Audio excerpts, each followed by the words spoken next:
Hi, I'm Kirstin Kelly, and today's lesson is transitions, just from the walk to the trot and back from trot to walk.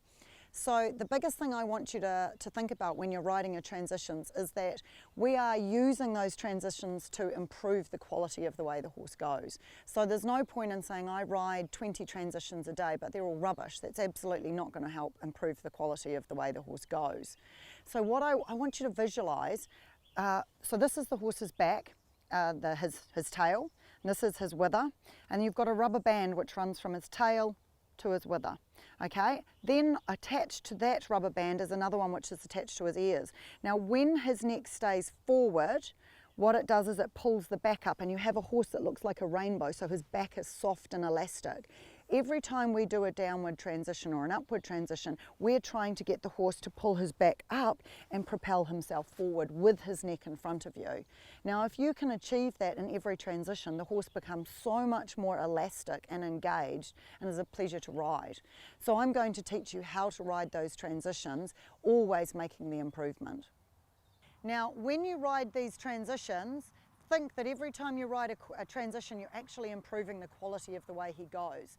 Now, you're about to prepare to trot. So what that means is you need to think, breathe up through your body so that you allow the horse to step his back up and underneath you. It's not about grinding your seat into the saddle to push him. It's about this lightness so he feels freedom to trot forward. I want you to think of creating a little bit more bubbling energy underneath you. So maybe just a little cluck or a little close of your leg so that you're propelling the energy from the hind legs. Beautiful. Now you see there, the hind legs started the transition, and so they propelled the horse forward and uphill. So there was no bracing, it was light, it was really nicely ridden. Good, now you're going to ride a downward transition to the walk. Watch him that he's stepping into the right shoulder. Guide him into the left hand just there. That's it. Now prepare to walk. So you sit to the trot, you brace through your core, zip up your core muscles and walk. Now most horses will go down to a downward transition with only that, just you using your core muscles. Okay, it's just that most people just think that you have to pull on the reins to stop. You actually just need to use your core more. So prepare to trot again.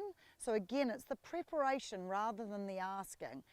Now you're going to make the downward transition again. You're going to sit to the trot, engage your core, and you see, and if you need to, then you just finish it off with a little squeeze through your finger. Remember that when you're saying prepare, you're thinking half halt, which is what we covered earlier, that feeling of engaging your core and a little pulse through your fingertips.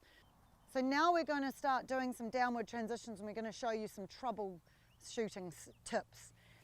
So sit to the trot now for me and just pull on the reins. Yep.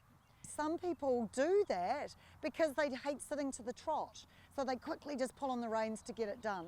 Then you see you do that over a bit of time, and then the horse immediately hollows. Quite often you will get horses that will drop their heads down, and so they'll brace the necks down. If you do that, what you get is a feeling of downhill. And actually the one that you rode really abruptly was quite good, because you could see the horse, he didn't go trot, trot, walk, where he feels like he sits on his bottom and lifts his shoulder, which he does so beautifully. He actually really dove downwards. And when you get that abrupt downhill feeling, the way to fix that is to just keep your leg on so that you keep thinking of these piaffe steps, so you keep this energy up in front of you. And I would say that that is probably the worst thing that I see in majority of transitions, is that they just drop straight down and they don't keep that nice lightness. And so you're not getting engagement of the hind end. The other one is the hollowing. And of course, remember we talked about the rubber band. If the neck becomes up like this, then the back is going to hollow out. And so then the horse is going to be hollow, and it's going to be much harder to sit on as well.